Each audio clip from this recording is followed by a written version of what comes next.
मुंबई अहमदाबाद महामार्गावर नांदगाव या गावाच्या हद्दीत एक ट्रेलर पलटी झालाय।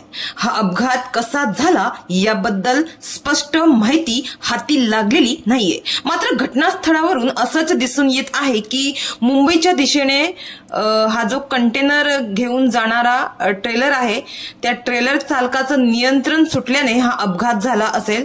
या अपघातात ट्रेलरच्या मागच्या बाजूचा कंटेनर पलटी झालाय।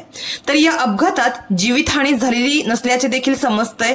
हा अपघात आज सकाळी झाल्याचा अंदाज आहे। मात्र महामार्गावर एखादा ट्रक गाडी कुठलेही वाहन पलटी झाल्यास विविध सुविधा उपलब्ध असणे आवश्यक आहे। मात्र तसे दिसून येत नाहीये।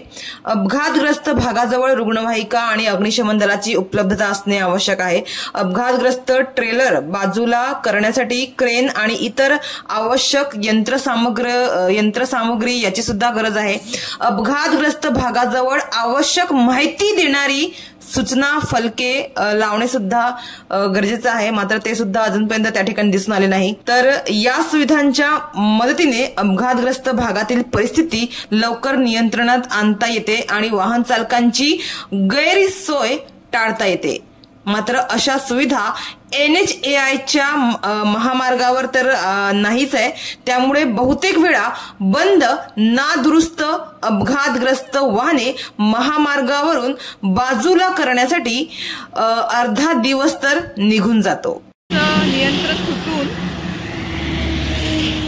ते ह्या ठिकाणी पूर्ण माती टायरला लागलेली आहे आणि ते पूर्ण बघा कसं पलटी झालाय हा ट्रेलर।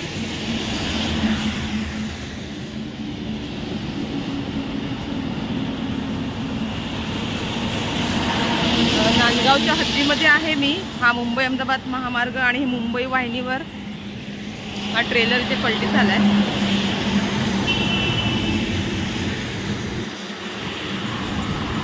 पण आता हा ट्रेलर कधी पलटी झालाय काय अंदाजा नाहीये। पण याला उचलण्यासाठी अजून कुठलीही सुविधा महामार्गावर असं वाटतं उपलब्ध नाहीये। नंबर काहीतरी 8936 MH46